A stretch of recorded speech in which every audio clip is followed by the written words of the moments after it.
فانت تتكلم وفق اللائحه. لكن الكلام شنو قاعد يتكلمون فيه؟ ايش قاعد يتكلمون فيه؟ دشهم بيعطون المجلس اول سيناريو. جاب الرايات السود في سابقه تاريخيه ان تكون داخل قاعه عبد الله السالم. بعد ذلك لجوا الى موضوع الاستجوابات اللي كانوا ينتقدونها في السابق. الان استخدموا طريقه اخرى بعد في قضيه المشاحنات والصوت العالي داخل القاعه. في المقابل هم من يريد التعطيل. والزج لما يتكلم عن زج، منو قاعد يزج في خلافات ويصورها انها خلافات طائفيه؟ موضوع سوريا مو طائفي. لما تكلمنا وطلبنا ساعه مو طائفي. سوريا، امريكا، جميع الاديان كلها تعارض هذا الطاغيه اللي قاعد يقتل شعبه. عفوا دكتور، انت تدخل وتقول لي هذا موضوعنا دكتور، احنا قلنا ما راح نتكلم في اي شأن دولي، يعني سياسه الراي لنفترض أنا عندي قناعة معينة، أنا حر فيما أبديه، خلني لا تقاطعني وخلني أتكلم ما أعتقده.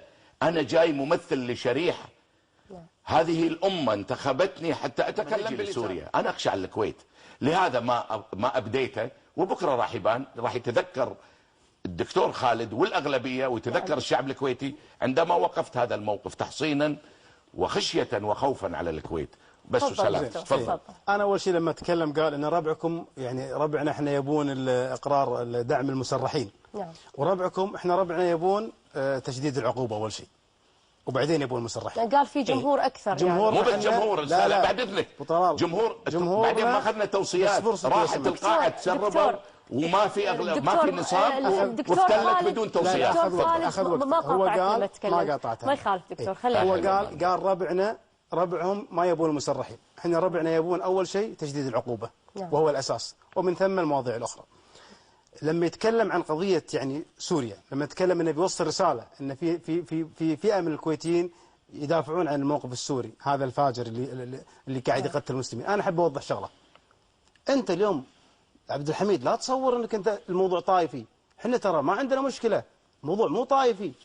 الموضوع الاساسي انت يدرك مصالح تجاريه، مصنعك اللي بقبرص اللي قاعد تدخل السجاير سوريا بدون جمارك، بدون ضريبه جمركيه، موضوع تجاري، لا تصور انه موضوع طائفي، ولا تحاول تسقط هذا الخلاف، ولا تسقط هذا الخلاف في الكويت. انت عندك مشكله تجاريه في سوريا، لذلك قاعد تدافع عن النظام السوري، قاعد تطق قطر الحين لان صارت مشكله معاك مع اللي قاعد تشتغل معاه بالخيل، وقاعد وجهت حملتك على قطر. لا تصور ان دوافعك طائفيه. دكتور هذه المواضيع شخصيه دكتور. مو هو قاعد يصور ان الامور مو شخصيه، يعني ما نبي راح ندخل. لا الله يرضى عليكم. هذا من الطبيعي ان املك الحق بالرد. دقيقه دكتور. امام الملأ.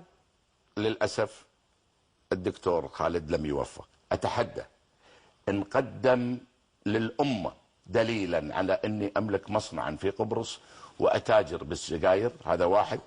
أتحدى أن قدم دليلا بأن عندي خلاف مع أيا كان، بالعكس أعتز بعلاقاتي بإخواني في قطر وعلاقاتي سمن على عسل مع إخواني في قطر، وبالتالي إذا المعلومات كلها مغلوطة.